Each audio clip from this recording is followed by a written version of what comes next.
Ladies and gentlemen, please rise for the arrival of the official party. Ladies and gentlemen, please welcome Major General Bradley A. Becker, Commanding General, United States Army Military District of Washington.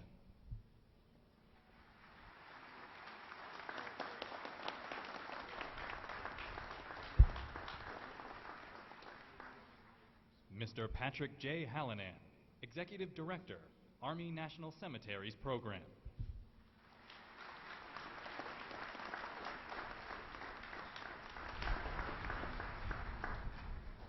Mr. Robert Swan, Polish Legion of American Veterans.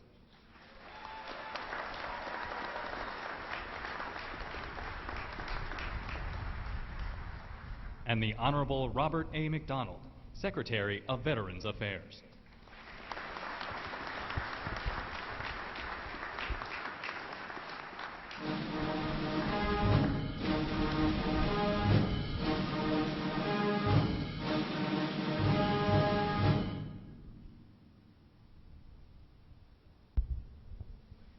Ladies and gentlemen, the President of the United States.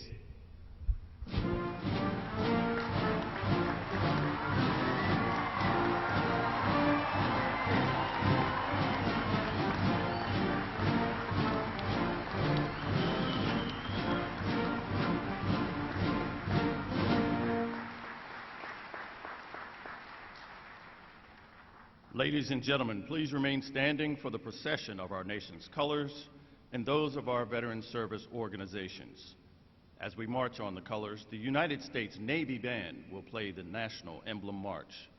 Please place your hand over your heart or render a hand salute.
Please remain standing for the prayer for all veterans, delivered by Chaplain Michael McCoy Sr., Director, Chaplain Service, National Chaplain Center. Let us pray. Almighty and eternal God, who give us the freedoms we enjoy in this great nation, come visit us in this most sacred garden where many of our veterans have gathered and many of our veterans and nation's heroes rest. Fill our hearts today with thankfulness for our veterans who answered the call to defend the honor and just causes of our nation. We thank you for their patriotism, their devotion to liberty and justice, human dignity and rights, compassion and self-giving. We thank you for their diversity and for their unity in mission. Let all who would forget war reach out in compassion to those who must always remember. May the nightmares of all wars cease so that healing can take place. To honor our veterans, may each American find reason to love, not hate, and strength to build than to destroy. Renew our sense of unity, hope, and faith through times of testing and difficulties. God, give us a joyous spirit of celebration of our nation's veterans and their families. Bless us now with your presence in the name of our God, who challenges us to care. Amen.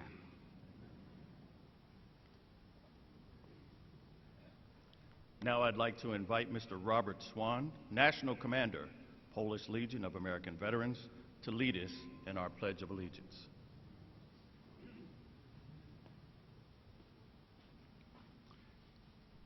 I pledge allegiance to the flag of the United States of America and to the republic for which it stands, one nation, under God, indivisible, with liberty and justice for all.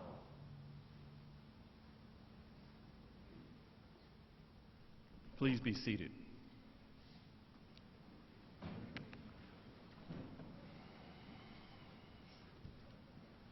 It is now my distinct pleasure to introduce the members of the Veterans Day National Committee. The committee was formed by presidential order in 1954 to plan this annual observance in honor of America's veterans and to support Veterans Day observances throughout the nation.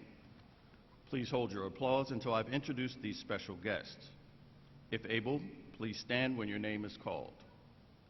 Robert Swan, National Commander, Polish Legion of American Veterans, USA. Thomas Stevens, National President, Korean War Veterans Association. Angel Zuniga, National Commander, American GI Forum.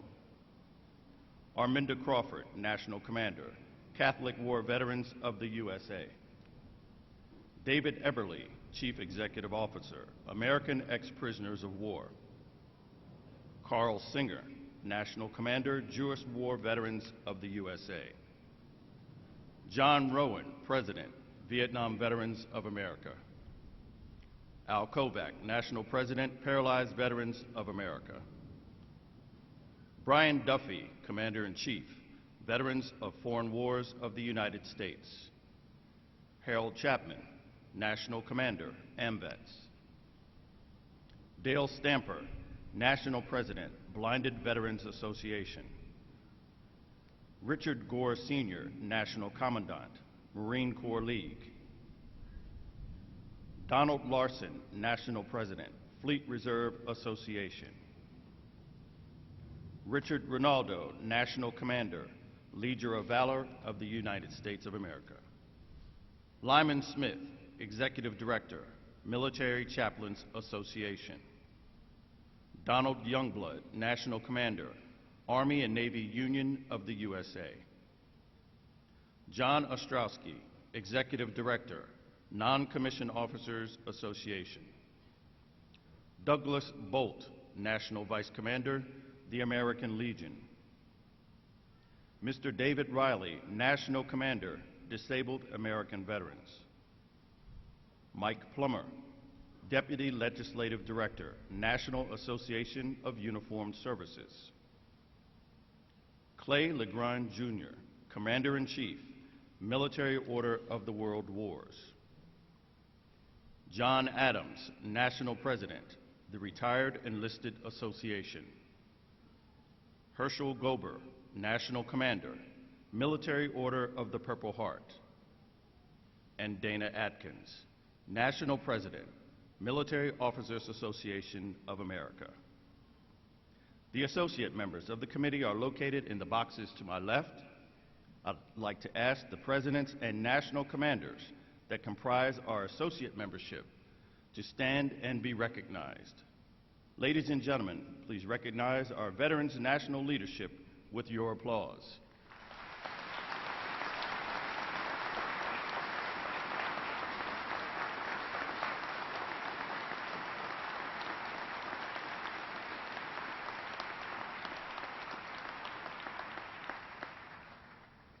It is now my pleasure to introduce our Veterans Organization host for 2016, Polish Legion of American Veterans, USA. The Polish Legion of American Veterans, USA, also known as PLAV, is honored to serve as the host organization for the 2016 Veterans Day National Observance at Arlington National Cemetery. PLAV was founded after the end of World War I, holding its first official convention in 1921.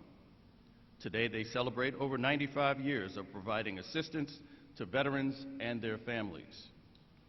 Chartered by Congress, PLAV represents over 3 million American veterans of Polish descent who have served in all wars and conflicts of the United States since its inception. With knowledgeable and trained service officers, as well as representation in Washington, D.C., PLAV continues to provide assistance to deserving veterans and their families with posts and chapters around the country. Veteran and Ladies Auxiliary volunteers donate endless hours of service and help in VA medical centers, providing aid and support to hospitalized heroes. PLAV also has scholarships available at the national as well as state level departments, providing financial aid to qualified students. They are represented today by their national commander. Ladies and gentlemen, please welcome Mr. Robert Swan.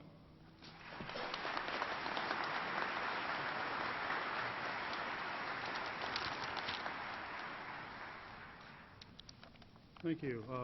Welcome, Mr. President, Mr. Vice President, or Mr. Secretary, veterans, friends, and all of you gathered here today. It is with great honor that I'm able to speak to you on this special day as this marks the 95th anniversary of the Polish Legion of American Veterans. After years of lobbying by our organization, the Polish Legion of American Veterans, Congress unanimously voted to proclaim Polish Legionnaire Kazimierz Pulaski an honorary United States citizen, and on November 6, 2009, President Barack Obama signed Public Law 111-94, which proclaimed General Kazimierz Pulaski the 7th in history to receive this posthumous award or honor. We'd like to recognize the contribution of all servicemen and women that have provided while they were on active duty, and then their continued volunteering within the VSOs, which helps many veterans in need at the VA hospitals and homes, and even individual families in need. The valued principles gained while in the military offers many a pathway to success. As a veteran or friend or family of a veteran, we know that our military members go through while serving, and we know how hard it was, and even is now, when our service members return home. So we are uniquely interested in helping in many ways, but are also all of you. VA hospitals and homes are always in need of support, either monetarily or through comfort item donations. Although membership in the traditionary veteran service organizations that are declining, I am pleased to see younger veterans are still joining or creating newer, more specific organizations where they are able to continue to help our nation's veterans. Now may we salute all of our military service members and their families that made that ultimate sacrifice. Thank you for the honor of speaking to you today.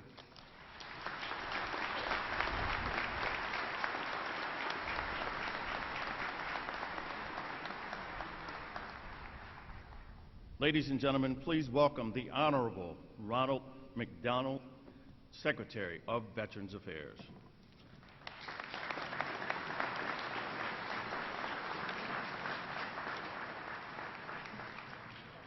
Mr. President, fellow veterans, honored guests, in the last scene of Spielberg's Saving Private Ryan, the aged Private Ryan kneels reverently in front of Captain Miller's grave. Captain Miller gave his life in combat to save Private Ryan's. Ryan says to Miller and all veterans, "I've tried to live my life the best I could. I hope that, at least in your eyes, I've earned what all of you have done for me." I'm a veteran. When I come to Arlington, I imagine myself saying that to every veteran resting here. I hope that, in your eyes, I've earned what all of you have done for me. We'd all do well to kneel at any one of these markers and repeat Ryan's words. We'd all do well to turn to a veteran and ask, "Am I earning it?" 7 years ago today, right here in Arlington, President Obama made a sacred vow to veterans. "America will not let you down," he said. "We will take care of our own." And then he fulfilled that vow. President Obama and Congress provided the largest single-year VA budget increase in over 3 decades, his very first year.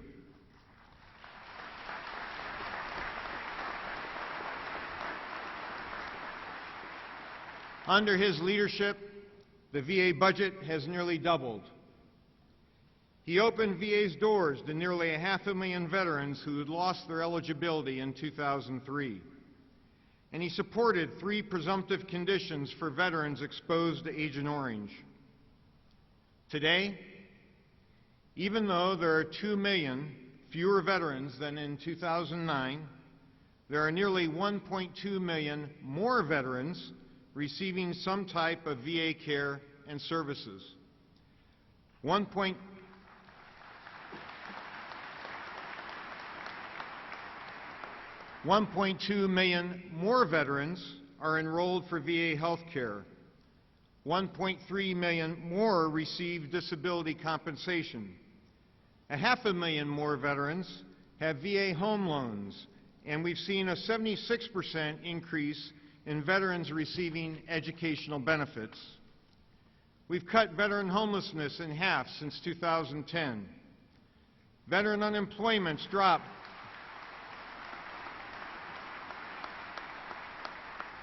Veteran unemployment's dropped by over half in the last 5 years. Unemployment for post-9/11 veterans has dropped by 70%. "America will not let you down," the President said.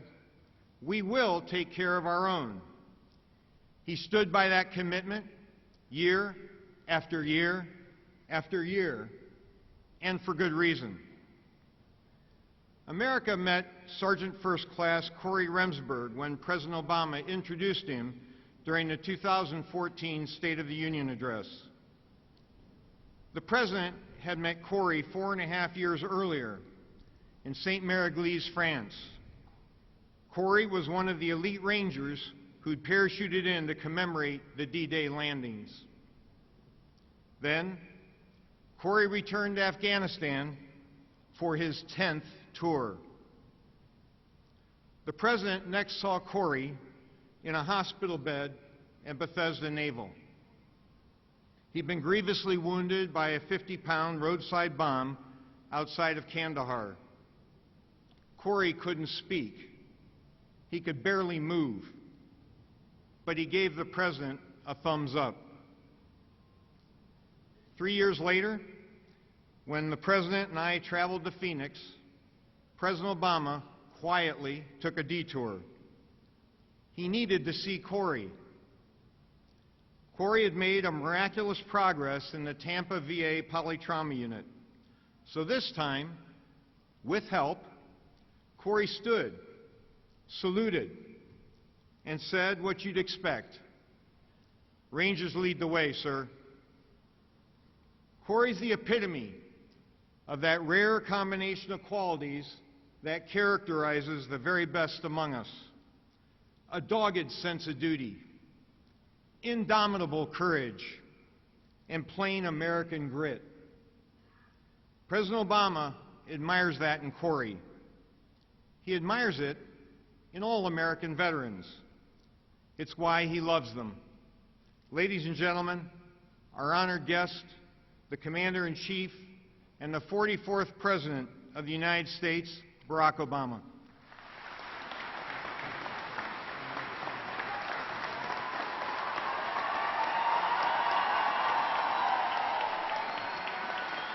Thank you.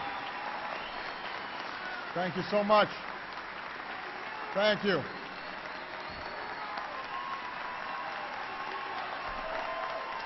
Thank you very much. Thank you so much. Thank you. Thank you very much. Please. Thank you. Thank you. Please. Thank you.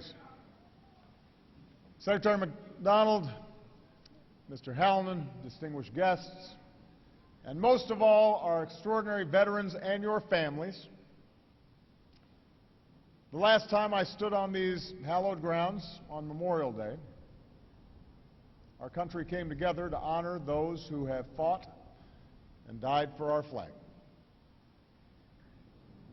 A few days before, our nation observed Armed Forces Day, honoring all who are serving under that flag at this moment. And today, on Veterans Day, we honor those who honored our country with its highest form of service. You who once wore the uniform of our Army, Navy, Air Force, Marines, or Coast Guard. We owe you our thanks. We owe you our respect. And we owe you our freedom. We come together to express our profound gratitude for the sacrifices and contributions you and your family made on the battlefield, at home, and at outposts around the world. But America's gratitude to our veterans is something always grounded in something greater than what you did on duty. It's also an appreciation of the example that you continue to set after your service has ended. Your example as citizens. Veterans Day often follows a hard-fought political campaign, an exercise in the free speech and self-government that you fought for. It often lays bare disagreements across our nation. But the American instinct has never been to find isolation in opposite corners. It is to find strength in our common creed, to forge unity from our great diversity, to sustain that strength and unity even when it is hard. And when the election is over, as we search for ways to come together, to reconnect with one another and with the principles that are more enduring than transitory politics. Some of our best examples are the men and women we salute on Veterans Day. It's the example of young Americans, our 9/11 generation, who as first responders ran into smoldering towers, then ran to a recruiting center and signed up to serve. It's the example of a military that meets every mission, one united team, all looking out for one another, all getting each other's backs. It's the example of the single most diverse institution in our country. Soldiers, sailors, airmen, Marines, and Coast Guardsmen who represent every corner of our country, every shade of humanity, immigrant and native-born, Christian, Muslim, Jew, and non-believer alike, all forged into common service. It's the example of our veterans, patriots who, when they take off their fatigues, put back on the camouflage of everyday life in America and become our business partners and bosses, our teachers and our coaches, our first responders, city council members, community leaders, role models, all still serving this country we love with the same sense of duty and with valor. A few years ago, a middle school student from Missouri entered an essay contest about why veterans are special. And this is what he wrote. When I think of a veteran, I think of men or women who will be the first to help an elderly lady across the street. I also think of someone who will defend everyone, regardless of their race, age, gender, hair color, or other discriminations. After 8 years in office, I particularly appreciate that he included hair color. But that middle schooler is right. Our veterans are still the first to help, still the first to serve. They are women, like the retired military policewoman from Buffalo who founded an AMVETS post in her community and is now building a safe place for homeless female veterans with children.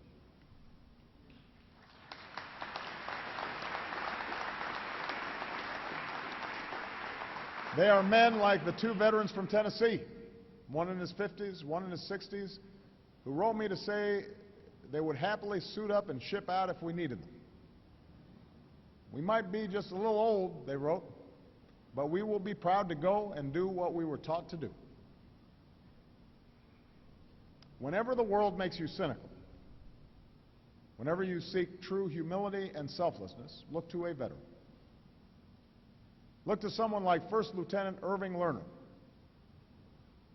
Irving was born in Chicago to Russian Jewish immigrants during World War I.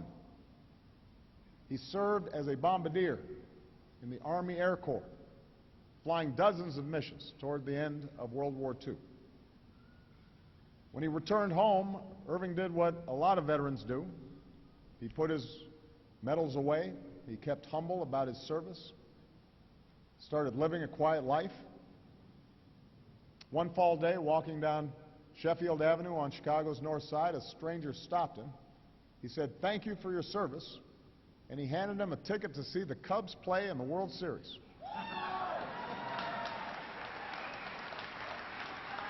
Now, it's a good thing Irving took that ticket, because it would be a while until his next chance. Irving worked hard managing the warehouses for his brother-in-law's tire company. He got married to a sergeant in the Women's Air Corps, no less. He raised 4 children, the oldest of whom, Susan, is celebrating her 71st birthday today. And on a June morning, many years ago, another one of Irving's daughters, Carol, called to check in. Her mother answered, but was in a rush. "We can't talk," she said. "Your father is being honored, and we're late." Carol asked, "Honored for what?" And the answer came, "For his heroism in the skies above Normandy exactly 50 years earlier." You see, Irving's children never knew that their father flew over those French beachheads on D-Day. He never mentioned it. Now when they call to check in, his children always say, "Thank you for saving the world."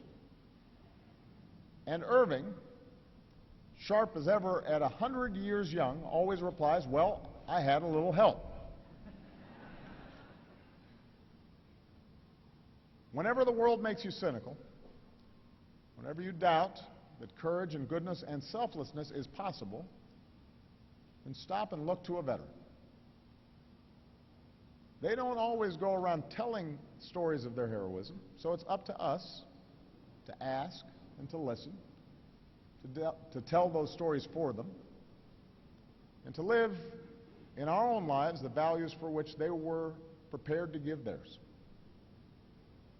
It's up to us to make sure they always get the care that they need. As Bob mentioned, When I announced my candidacy for this office almost a decade ago, I recommitted this generation to that work. And we've increased funding for veterans by more than 85%. We've cut veterans' homelessness almost in half. Today, more veterans have access to health care, and fewer are unemployed. We help disabled veterans afford prosthetics. We're delivering more mental health care services to more veterans than ever before because we know that not all wounds of war are visible. Together, we began this work. Together, we must continue to keep that sacred trust with our veterans and honor their good work with our own, knowing that our mission is never done. It is still a tragedy that 20 veterans a day take their own lives. We have to get them the help they need. We have to keep solving problems like long wait times at the VA. We have to keep cutting the disability claims backlog. We have to resist any effort to outsource and privatize the health care we owe America's veterans.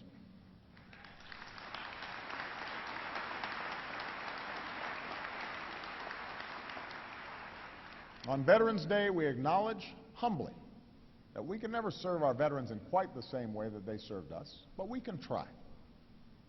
We can practice kindness. We can pay it forward. We can volunteer. We can serve. We can respect one another. We can always get each other's backs. That is what Veterans Day asks all of us to think about. The person you pass as you walk down the street might not be wearing our nation's uniform today. But consider for a moment that a year or a decade or a generation ago, he or she might have been one of our fellow citizens who was willing to lay down their life for strangers like us. And we can show how much we love our country by loving our neighbors as ourselves. May God bless all who served and still do. And may God bless the United States of America.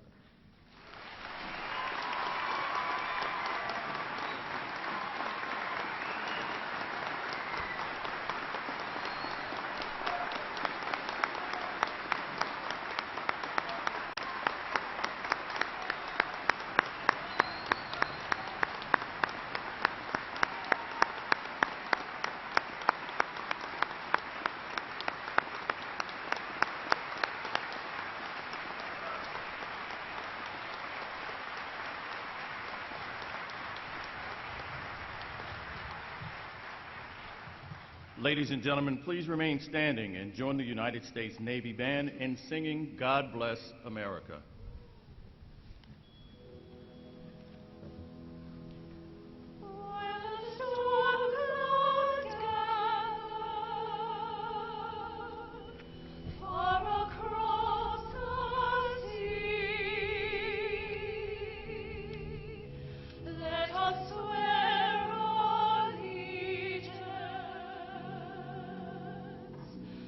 To a land that's free.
Ladies and gentlemen, please remain standing as we retire the colors.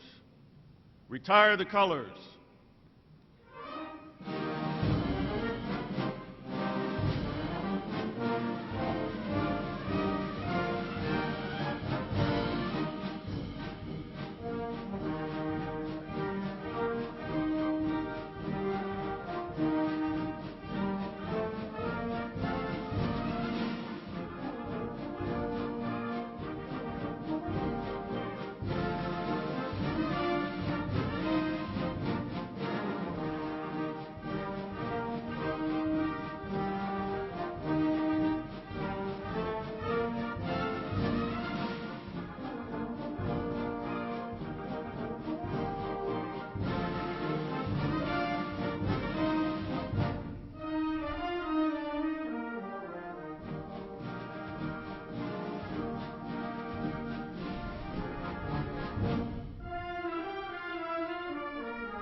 This concludes the 2016 National Veterans Day observance.